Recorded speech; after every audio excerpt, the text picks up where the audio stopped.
하늘의 성전에 가득 찬 하나님의 영광, 이 제목으로 하나님의 말씀을 살펴보도록 하겠습니다.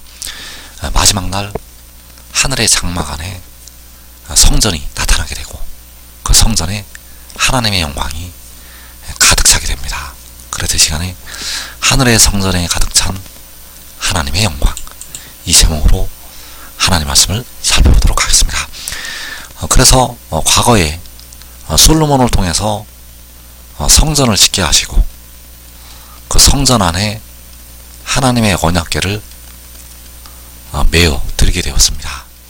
그래서 역대하 5장 7절에서 제사장들이 여호와의 언약궤를 그 처소로 메어 드렸으니 곧 본전 지성소 그룹들의 날개 아래라. 그룹들이 궤 처소 위에서 날개를 펴서 궤와 그 채를 덮었는데, 자, 여기에서 그 성전 안에 하나님의 언약궤를 메어 드리게 되었습니다. 그리고 그 궤를 그룹들의 날개 아래로 메어 드렸다고 말씀을 하고 있습니다. 그 그룹들의 날개 아래. 그래서 성전 안에 하나님의 언약궤를 처소로 메어 드리게 되었는데 바로 그룹들의 날개 아래로 메어 드리게 되었다는 사실. 그래서 이 일은 마지막 날에 일어날 일을 보여주는 것이 된다는 사실입니다. 그래서 계시록 11장 19절에서 이에 하늘에 있는 하나님의 성전이 열리니 성전 안에 하나님의 언약궤가 보이며, 자, 여기에서 하늘에 있는 하나님의 성전, 자, 하늘에 있는 하나님의 성전이라는 것은 하늘의 장막 안에, 하늘의 장막 안에 있는 하나님의 성전을 말씀을 하고 있습니다. 그리고 그 성전 안에 하나님의 언약궤가 보인다고 말씀을 하고 있습니다. 그 성전 안에 하나님의 언약궤. 그리고 계시록 15장으로 이어지게 되는데 계시록 15장 7절에서 네 생물 중에 하나가 영원토록 살아계신 하나님의 진노를 가득히 담은 금 대접 7을 그 7 천사들에게 주니, 자, 네 생물 중에 하나. 그래서 여기 나타난 네 생물, 자, 이 네 생물은 각기 6날개를 가졌다고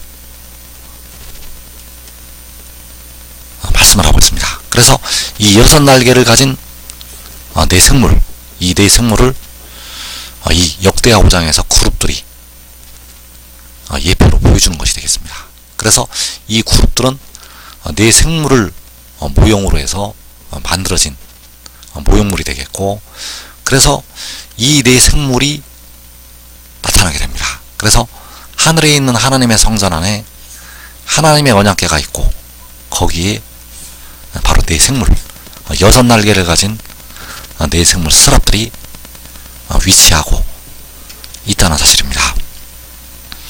그래서 그 언약궤를 성전 안에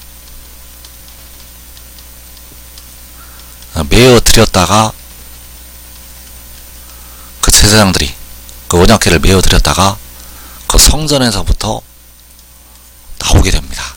그래서 역대하 5장 11절에서 이때에는 제사장들이 그 반열대로 하지 아니하고 스스로 정결하게 하고 성소에 있다가 나오매, 자, 제사장들이 성소에 있다가 나왔다고 말씀을 하고 있습니다. 그래서 성소에 있다가 나왔다는 것은 성전에 있다가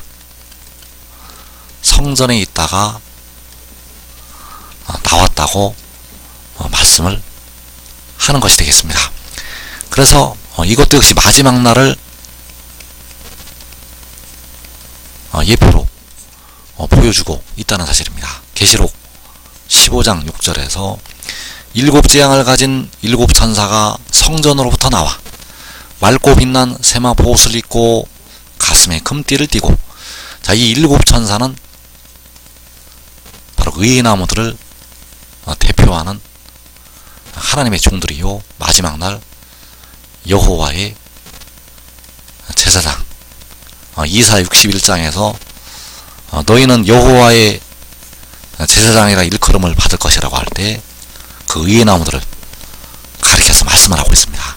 그래서 그들이 성전으로부터 나오게 됩니다. 역대하 5장에서 제사장들이 성소에 있다가 나왔다고 말씀을 하고 있고, 계시록 15장에서는 7 천사가 성전으로부터 나왔다고 말씀을 하고 있다는 것. 그래서 여기서 말씀하는 성전은 하늘에 있는 성전, 하늘에 있는 그 장막 안에 있는 성전으로부터 나오게 됩니다.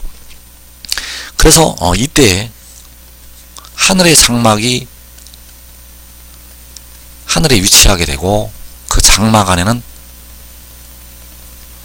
성전이 위치를 하게 됩니다. 그 장막 안에 성전이 있게 되고, 그 성전으로부터 그 7재앙을 가진 7 천사가 나왔다고 말씀을 하는 것이 되겠습니다. 그래서 그 제사장들이 그 솔로몬을 통해서 지으신 성전으로부터 나올 때, 바로 성소에 있다가 나올 때에 그 성전에 구름이 가득하였다고 말씀을 하고 있습니다. 그래서 역대 5장 13절에서 그때 여호와의 전에 구름이 가득한지라 제사장들이 그 구름으로 말미암아 능히 서서 섬기지 못하였으니 이는 여호와의 영광이 하나님의 전에 가득함이었더라. 자, 여호와의 전에 구름이 가득하였다고 말씀을 하고 있고, 이것은 바로 여호와의 영광이 하나님의 성전에 가득함이었다고 말씀을 하고 있습니다. 그래서 역시 마지막 날에 그 7 천사가 성전으로부터 나올 때, 그 성전으로부터 나올 때 그 성전에 하나님의 영광이 가득 차게 된다는 사실입니다. 그래서 계시록 15장 7절에서 네 생물 중에 하나가 영원토록 살아계신 하나님의 진노를 가득히 담은 금대접 7을 그 7 천사들에게 주니 하나님의 영광과 능력으로 말미암아 성전의 연기가 가득 차매 7 천사의 7 재앙이 마치기까지는 성전의 능히 들어갈 자가 없더라.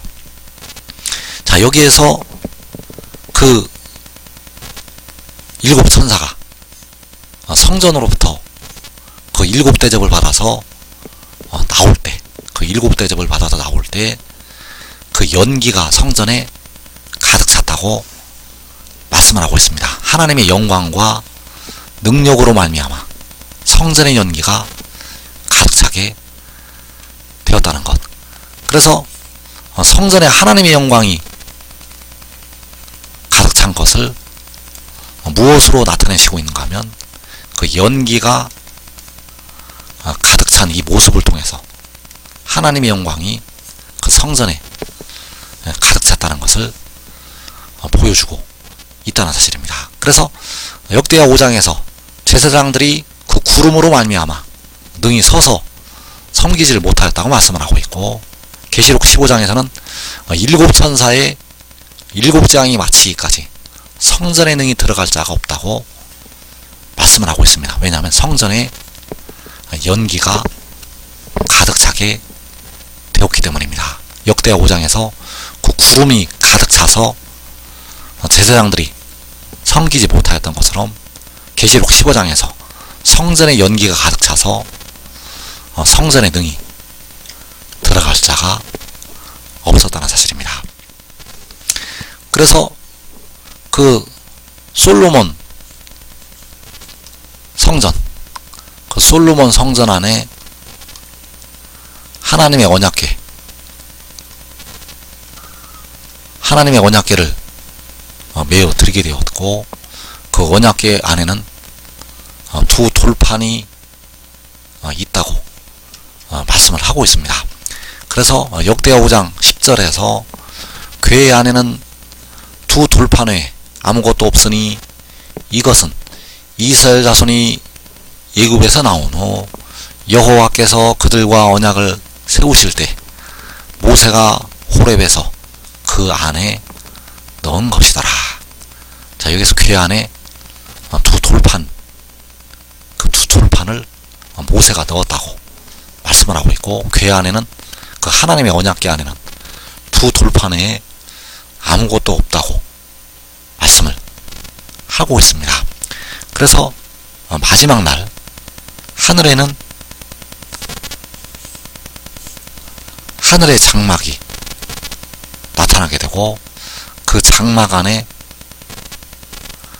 하늘에 하나님의 성전이 나타나게 됩니다. 그리고 그 성전 안에 하나님의 언약궤가 보인다고